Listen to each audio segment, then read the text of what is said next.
Brian Stevens here with the National Real Estate Post. Hey, listen, if you want to have a conversation with me about anything whatsoever, feel free to do it by hitting me up at 707-330-1272 or mortgageshots@gmail.com. It's at the upper left-hand corner of every one of the slides that you're looking at. Of course, with Mortgage Shots, what we do on a daily basis is we give you a little sales nourishment and what's going on in the mortgage and real estate industry. So today we have a ton of incredible stuff that's taking place right now. A couple of things that are on the horizon that you need to know about if you're a professional real estate agent or mortgage lender. Let's get right into this right now. So the mortgage rate impact calendar starting on Monday, which is today when I'm shooting this, but of course a lot of you are watching this tomorrow. The big one here is the Fed speech. We've got 5 people from the Fed who are going to be speaking about interest rates. Now remember last week we spoke about this. Trump just assigned somebody to the Fed board who said they want to see rates down to 2.5%. Now of course that's not going to be the case, but Monday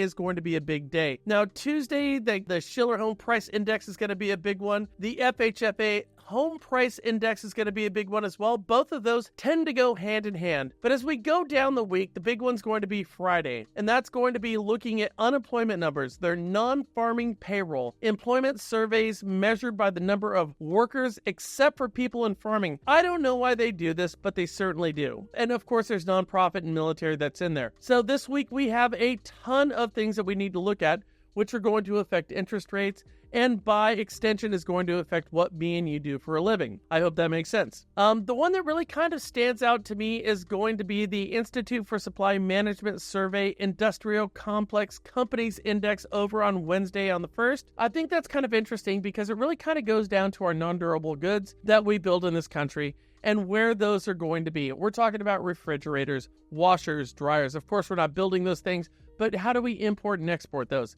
This calendar is going to be packed for the week. So understand our interest rates by the 3rd of October is going to be fundamentally different than what we see over here on September 29th. So look at this list right here and understand every one of these is going to be an indicator on what's taking place in interest rates. So we have 2 hurricanes that are taking place right now. We have Gabrielle and we have Umberto. Now, I happen to know a Gabrielle and a Umberto. Well, Brian, why are you bringing up hurricanes right now?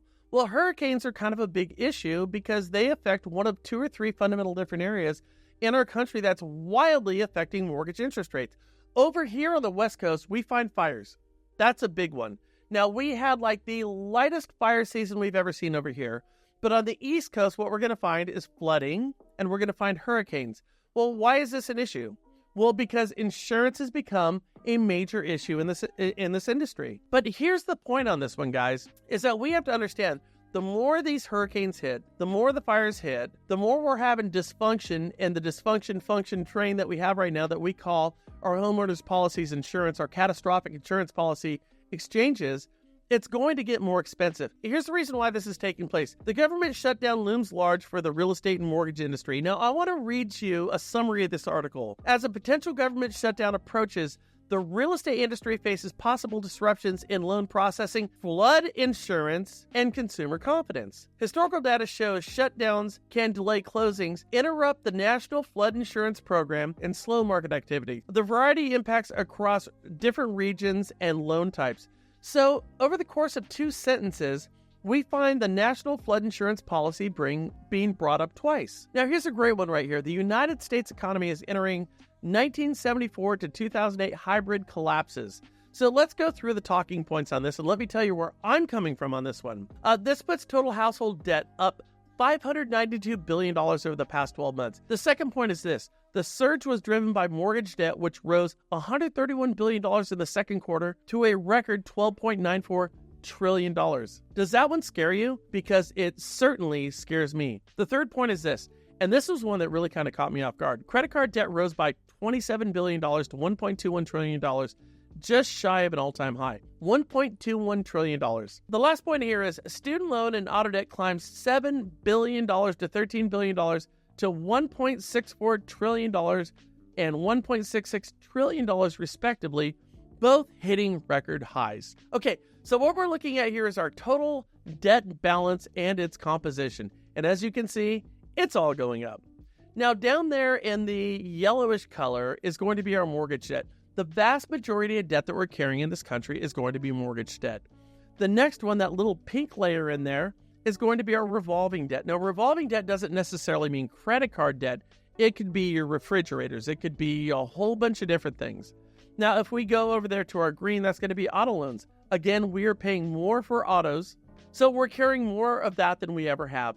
Credit card debt is going to be in the blue. Again, those numbers are increasing. We are at superlatives. We're carrying $1.4 trillion. We've never done that before. 28% interest. We've never done that before. It's a huge number.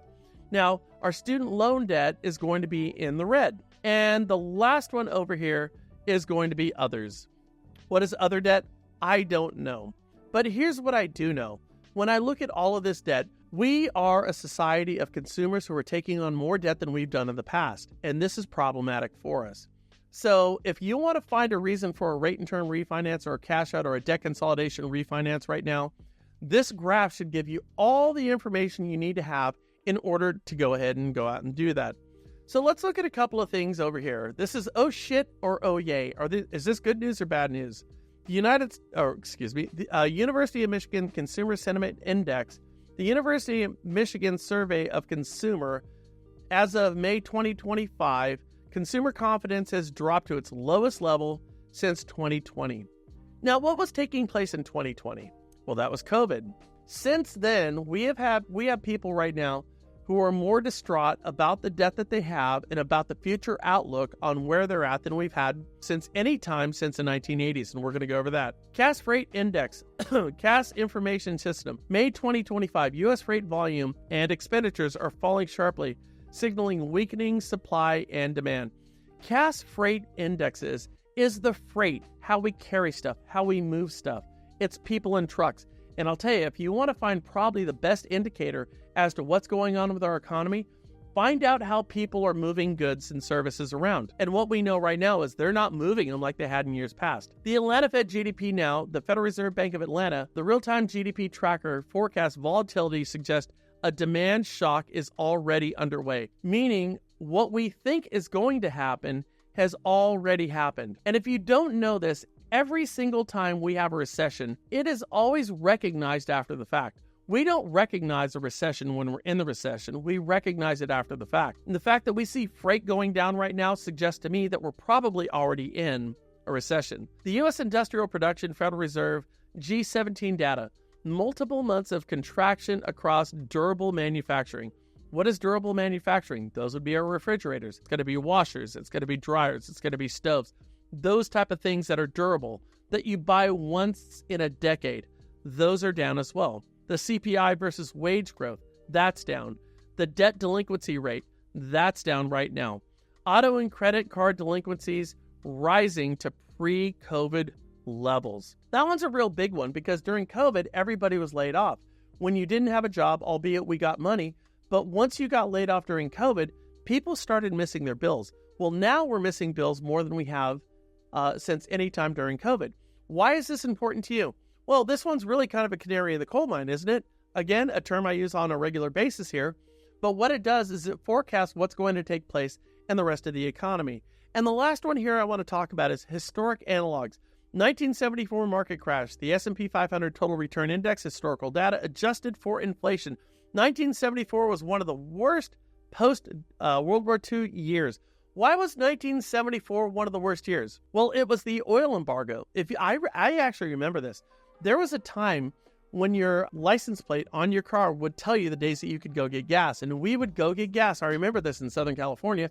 We would go stand in line for hours and hours to get a tank of gas. It was absolutely crazy. If you went through that, you totally understand where I'm coming from, right?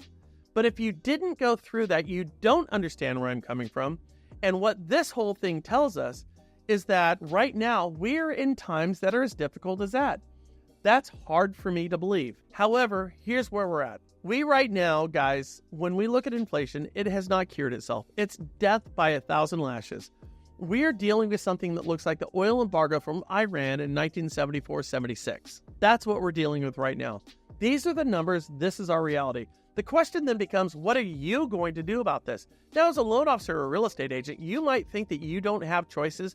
However, you do. You have a ton of choices because people are still going to buy houses. This is going to be a recurring theme in terms of what I talk about on a regular basis. Now, here's my last graph that I want to share with you guys today. And this one's a big one. This is the federal fund effective rate. Now, this is the one that effectively, boy, that's a lot of F's. This is the one that effectively affects mortgage interest rates. So you see on the left-hand side, before the 2008 recession, rates went way in the heck up. And on August 2007, they went up to 5.02%.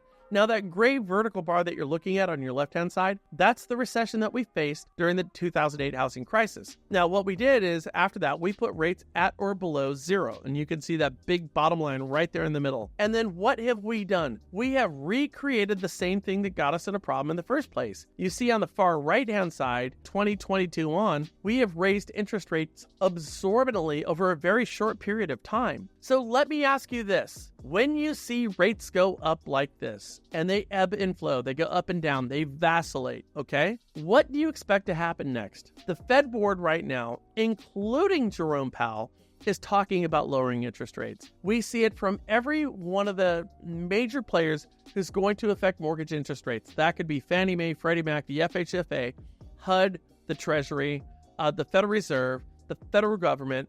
Everybody right now is pushing to have rates go down. So they're going to go down again.